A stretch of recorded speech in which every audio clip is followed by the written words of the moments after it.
Magandang hapon sa ating lahat. Narito po ang ating weather update. Shear line ay nakakaapekto sa may silangang bahagi ng Central Luzon hanggang Southern Luzon. Ang shear line ay resulta ng pagsalubong ng malamig na hangin at mainit na hangin. Yung amihan ay patuloy pa rin nakakaapekto doon lamang po sa Northern Luzon. At yung easterlies ay nakakaapekto pa rin sa lalabing pong bahagi ng ating bansa. Kasalukuyan, wala po tayo na binabantayan na sama ng panahon, low pressure area o bagyo sa loob ng PAR at ganun din po sa may dagat na Pasipiko. Ngayong araw, asahan ang kalat-kalat na pag-ulan at thunderstorm sa Aurora, Quezon, kasama na rin po ang Camarines Norte dahil po yan sa shear line. Mahinang pag-ulan naman sa lalabing bahagi ng Cagayan Valley at Cordillera. Bukas, patuloy pa rin ang epekto ng amihan sa malaking pong bahagi ng Northern Luzon at apo po yan hanggang Central Luzon. At yung shear line ay nakita mo namin na makaka-apekto doon po sa may Bicol region. Kaya sa Bicol region ay magiging maulap ang kalangitan na may mga kalat-kalat na pag-ulan at thunderstorm.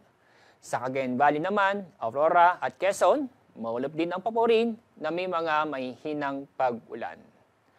Sa lalabing bahagi po ng Luzon, kasama ang Metro Manila, asahan po bukas na ang magiging maganda at maaliwalas ang panahon, kung saan ay halos buong araw ay bahagyang maulap ang kalangitan. Pero may tsansa pa rin po ng mga isolated na mga pag-ulan.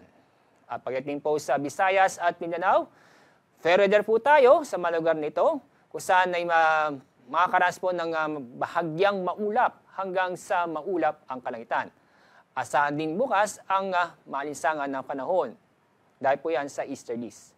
Pero may tsansa pa rin po ng mga sandali o biglaang buhos ng ulan dahil sa thunderstorm. Pagdating sa ating extended weather outlook, inyong makikita sa Metro Manila at sa Legazpi City sa susunod pong 3 araw ay magiging maganda at maliwalas ang panahon, maliban lang po sa mga isolated na pag-ulan. Sa Baguio City, sa araw po ng Biyernes ay maulap ang kalangitan na may mga mahihinang pag-ulan. Pero pagdating ng weekend ay magiging maganda at maliwalas ang panahon maliban sa isolated na mga pag-ulan. Sa lugar po sa Visayas at ganun po sa lugar po sa Mindanao, inyong makikita sa susunod po ng 3 araw ay fair weather po tayo na asahan din ang malinsangan ang panahon, pero may tsansa pa rin po ng mga biglaang buhos ng ulan, dala ng o dulot ng thunderstorm. Ang araw lulubog sa ganap na 6:06 ng hapon. Bukas, ang araw sisikat sa ganap na 6:05 ng umaga. Yan po ang ating weather update mula sa Pag-asa. Ako po si Alzar D. Aurelio.